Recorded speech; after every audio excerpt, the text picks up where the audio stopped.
नमस्कार, आप देख रहे हैं सिटी पोस्ट लाइव और मैं हूं आपके साथ हर्षिता प्रताप सिंह। इस वक्त बिहार के मोकामा में गैंग वॉर छिड़ी हुई है। जैसा कि आप जानते हैं, पूर्व बाहुबली विधायक अनंत सिंह पर जानलेवा हमला किया गया था। इसके बाद सोनू मोनू गैंग का सरगना सोनू सरेंडर कर देता है। वहीं दूसरी ओर कल बाड़कोट में जाकर पूर्व बाहुबली विधायक अनंत सिंह ने भी आत्मसमर्पण किया। आज उनके इस पूरे मामले को लेकर सुनवाई भी है, लेकिन इस पूरे गैंग वॉर के बीच एक बड़ी जानकारी निकलकर सामने आई है। वो ये है कि सोनू मोनू गैंग के सोनू मोनू की माता अब जेल जा सकती है। अब इस पूरे मामले में उनकी माता पर क्यों एफआईआर हो गया है, क्यों ये नौबत आ गई है कि सोनू मोनू गैंग के जो सरगना है उनकी माता को भी अब जेल जाना पड़ेगा, क्या पूरा मामला है, क्या इस पूरे मामले को लेकर अब और कई बड़े खुलासे होने वाले हैं। इस पूरे मुद्दे पर चर्चा करने के लिए मेरे साथ इस वक्त वरिष्ठ पत्रकार दीपक शर्मा जी मौजूद हैं।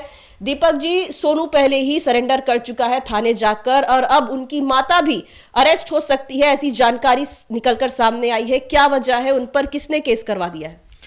माता ही नहीं, उनकी जो सोनू मोनू गैंग के सोनू मोनू की जो माँ हैं उर्मिला देवी और पिता पर भी, माता पिता दोनों पर एफआईआर हुई है और गंभीर धाराओं में एफआईआर हुई है।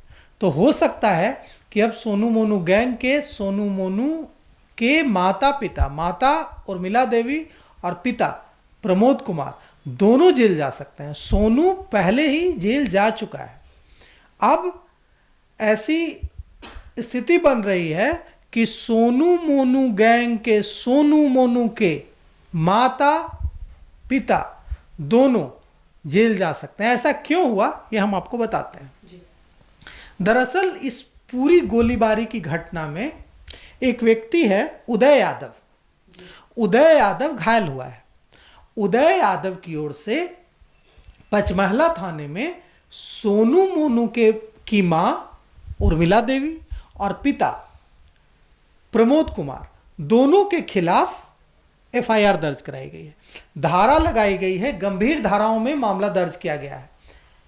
वो जो उदय यादव है जिसने एफआईआर दर्ज कराई है, उसने पुलिस को शिकायत की है कि उस पर जान लेने की नीयत से हमला किया गया, जानलेवा हमला किया गया, उसकी जान लेने की नीयत से जानलेवा हमला किया गया और आर्म्स एक्ट का भी मामला दर्ज हुआ है उर्मिला देवी पर, माता उर्मिला देवी पर और पिता प्रमोद कुमार पर। हम आपको बताना चाहते हैं कि सोनू मोनू गैंग के सोनू मोनू के माता पिता कोई आम व्यक्ति नहीं है। सोनू की मां उर्मिला देवी मुखिया हैं और पिता प्रमोद कुमार वकील हैं। इन दोनों पर पुलिस ने एफआईआर दर्ज की है। यह जो एफआईआर दर्ज हुई है, यह तो गंभीर धाराओं में दर्ज हुई है क्योंकि अटेम्प्ट टू मर्डर का हो गया ना मामला। तो अब हमें यह देखना होगा हर्षिता जी कि अनंत सिंह जेल जा चुके हैं, पूर्व विधायक जेल जा चुके हैं, बेउर जेल में हैं। सोनू जेल जा चुका है, बाढ़ जेल में। अब उर्मिला देवी जो मुखिया हैं, सोनू की मां और पिता प्रमोद कुमार, इनकी गिरफ्तारी कब होती है? क्योंकि पुलिस जो संकेत दे रही है वो बहुत कड़े संकेत दे रही है। शुरू में इस पूरे मामले में पुलिस का जो रवैया था वो बेहद ही ढीला ढाला और सुस्त था। ऐसा लग रहा था कि पुलिस कार्रवाई करना ही नहीं चाह रही है, पुलिस डिफेंसिव तरीके से काम कर रही थी। क्योंकि कल सुबह इस पूरे मामले में जो पीड़ित मुंशी है मुकेश, उसके घर पर एक नहीं दो बार फायरिंग की गई और इसका आरोप सोनू मोनू गैंग पर लगा, सोनू मोनू पर लगा। पुलिस कार्रवाई करने के बजाय शुरुआत में, बाद में पुलिस ने एक्शन लिया, पुलिस ने स्वीकार किया कि हाँ वहां गोलियां चली हैं और खोखे मिले हैं। खोखे वहां से घटनास्थल से मुंशी मुकेश के घर से बरामद हुए। लेकिन शुरुआत में पुलिस इस पूरी गोलीबारी की घटना से इनकार करती रही। पुलिस यह कहती रही कि गोली तो चली ही नहीं है। बाद में जब वहां खोखे मिले और बाद में वरीय पुलिस अधिकारी वहां पहुंचे घटनास्थल पर। उसके बाद मुंशी मुकेश को सुरक्षा दी गई। अब मुंशी मुकेश के घर पर पुलिस तैनात है, लेकिन मतलब अब जो पुलिस जो जिस तरह से प्रतिक्रिया कर रही है, उससे यह साफ संकेत मिल रहा है कि अब यह पूरा मामला जो सीनियर पुलिस अधिकारी हैं बिहार के, उनकी नजर में आ चुका है और अब इस मामले में पुलिस का रवैया ढीला ढाला नहीं रहेगा। जी, जैसा आपने कहा कि अब जो सीनियर अधिकारी हैं वो इस पूरे मामले को गंभीरता से ले रहे हैं, खुद सब कुछ देख रहे हैं और जाहिर सी बात है पूरा मामला कानून व्यवस्था का भी है, क्योंकि इस तरीके से दिन दहाड़े गोलीबारी हो रही है, गैंग वॉर चल रहा है। तो अब डीजीपी ने भी, बिहार के विनय कुमार ने इस पूरे मामले को संज्ञान में लिया और अनंत सिंह के पूरे मामले को लेकर कई बड़े बयान देते नजर आए। अनंत सिंह के मामले पर उन्होंने कहा है, डीजीपी ने कहा है, डीजीपी विनय कुमार से जब पूछा गया इस पूरे मामले पर, तो उन्होंने कहा कि कानून के सामने हर कोई बराबर है और उन्होंने कहा कि यही मूलभूत सिद्धांत है कानून का कि कानून के समक्ष हर कोई बराबर है, चाहे वह पुलिस अधिकारी हो, कोई आम आदमी हो या कोई रसूख वाला व्यक्ति हो जी। हर कोई कानून के समक्ष बराबर है और इस मामले पर पुलिस विधि सम्मत कार्रवाई कर रही है। जो कार्रवाई कानून के मुताबिक होनी चाहिए वह कार्रवाई की जा रही है। उन्होंने सख्त लहजे में यह संकेत दिया कि जो कानून को अपने हाथ में लेंगे या कानून को अपने हाथ में लेने की कोशिश करेंगे, उन्हें बख्शा नहीं जाएगा। जी। जैसा कि आपने कहा कि डीजीपी ने साफ कहा है कि हर कोई बराबर है, आम हो या खास हो। बात हम पुलिस कर्मियों की करें तो जब ये पूरा गोलीकांड होता है तो कई पुलिस के लोग ये कह रहे थे कि ऐसा कुछ हुआ ही नहीं। जब भी संकेत दिया जी आपने एकदम सही कहा हर्षिता जी, आप वही बात डीजीपी ने कही है।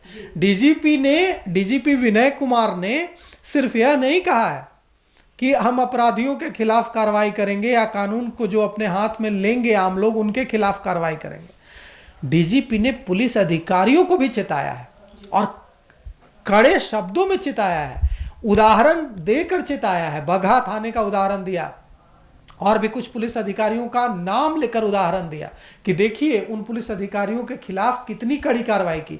हम जो पुलिस अधिकारी कानून के खिलाफ जाकर काम करते हैं और अपने व्यक्तिगत हितों को साधने के लिए काम करते हैं, जो पुलिस अधिकारी, उनको हम गिरफ्तार करने से भी पीछे नहीं हटेंगे। क्योंकि और उन्होंने उदाहरण दिया कि देखिए बगहा में हमने क्या किया, देखिए हमने कैसे एक डीएसपी को गिरफ्तार के खिलाफ कार्रवाई की, कैसे गिरफ्तारी हुई है पुलिस अधिकारियों की। तो डीजीपी ने सिर्फ जो संकेत दिया है वो सिर्फ अपराधियों को, कानून अपना हाथ में लेने वाले लोगों को नहीं दिया है। डीजीपी विनय कुमार ने बहुत ही सख्त लहजे में पुलिस अधिकारियों को भी चेताया है कि अपने कर्तव्य का पालन न करने वाले पुलिस अधिकारियों पर एफआईआर हो सकती है, उनकी गिरफ्तारी हो सकती है, उनके खिलाफ एक्शन लिया जा सकता है। बिहार में जो एनकाउंटर हो रहे हैं उसको लेकर भी बड़ा बयान देते नजर आए हैं डीजीपी, क्योंकि इस तरीके से गोलीकांड होना, इतना बेखौफ होना अपराधियों का, ये एक बेहद गंभीर मामला है और एनकाउंटर पिछले कुछ दिनों में बढ़े हैं बिहार में और इसको लेकर भी बड़ा बयान आया है सामने। हाँ, आया है। डीजीपी ने कहा है कि एनकाउंटर की घटनाएं, बिहार में एनकाउंटर की घटनाएं और बढ़ेंगी। डीजीपी ने कहा कि पुलिस ज्यादा सक्रिय हुई है, पुलिस जगह जगह पर मौजूद है और अपराधियों से दो हाथ करने में पीछे नहीं हट रही है।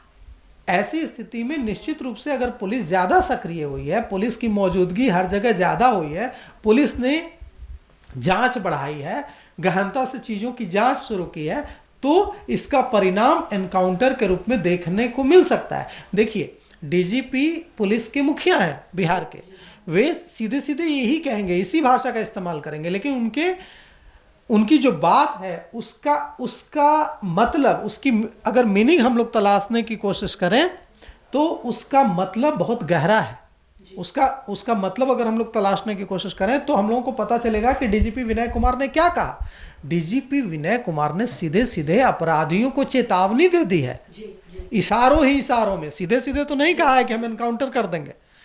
डीजीपी ने सीधे सीधे तो नहीं कहा विनय कुमार ने कि जो अपराधी होंगे हम उनका एनकाउंटर कर देंगे, लेकिन इशारों में डीजीपी ने बिहार में जो सक्रिय हैं अपराधी, उनको सीधे सीधे चेतावनी दी है कि अगर अपराध में संलिप्त रहोगे तो तुम्हारा एनकाउंटर हो सकता है। और उन्होंने यह इशारा इस तरह से दिया है कि एनकाउंटर बिहार में बढ़ेंगे। बात करें अनंत सिंह से जुड़े पूरे मामले की तो एक और सोनू सरेंडर कर चुका है, उसकी गिरफ्तारी हो चुकी है। कल अनंत सिंह खुद ही और उसमें जो आरोपी था रोशन, उसकी भी गिरफ्तारी हुई। मतलब 3 गिरफ्तारी हुई। 3 गिरफ्तारी नहीं कहेंगे, मतलब सोनू ने सरेंडर किया, अनंत सिंह ने भी सरेंडर किया, सोनू ने सरेंडर किया, अनंत सिंह ने सरेंडर किया कोर्ट में जाकर, सोनू ने पचमहला थाने में जाकर सरेंडर किया, अनंत सिंह ने कोर्ट में जाकर सरेंडर किया, और रोशन एक जो आरोपी है उसकी गिरफ्तारी हुई। मतलब अब तक 3 लोग जेल जा चुके हैं इस मामले में। और अनंत सिंह कल आत्मसमर्पण कर चुके हैं। आज बाढ़ कोर्ट में सुनवाई भी है, जमानत को लेकर भी वो अपील करेंगे। हाँ, आज ऐसा कहा जा रहा है कि उनके वकील उनके बेल के लिए बेल पिटीशन कोर्ट अदालत में दाखिल कर सकते हैं, करने वाले हैं आज। और देखना होगा कि 14 दिनों की न्यायिक हिरासत में बेऊर जेल भेजे गए हैं अनंत सिंह, पूर्व बाहुबली विधायक। तो अब देखना यह होगा कि तुरंत बेल उन्हें मिल पाता है या नहीं। अब यह तो बेल पिटीशन फाइल करने के बाद जब उनके वकील करेंगे तो अदालत का क्या रुख होता है, यह तो अदालत के फैसले के बाद ही पता चल पाएगा कि उन्हें बेल मिल पाता है या नहीं। चलिए, एक और अनंत सिंह ने कल आत्मसमर्पण किया है। आज जमानत के लिए अर्जी डालेंगे उनके वकील। वहीं दूसरी ओर सोनू गिरफ्तार हो चुका है, उसने भी कल सरेंडर किया था। एक और आरोपी की गिरफ्तारी हुई है। लेकिन इन सब के बीच एक और बड़ी जानकारी सामने आई है, वो ये है कि सोनू मोनू गैंग के सोनू मोनू जो पूरे गैंग चला रहे हैं, उनके माता पिता पर भी गंभीर आरोप लग चुके हैं। FIR दर्ज हो चुकी है, और अगर जो उन पर आरोप लगाए गए हैं सत्य साबित होते हैं तो उनकी भी गिरफ्तारी जल्द हो सकती है। तो इस पूरे गैंग वॉर को लेकर ये बड़ी जानकारी हम आप तक लेकर आए हैं। फिलहाल इस खबर में इतना ही। आप आगे की खबरों के लिए देखते रहिए सिटी पोस्ट लाइव। धन्यवाद।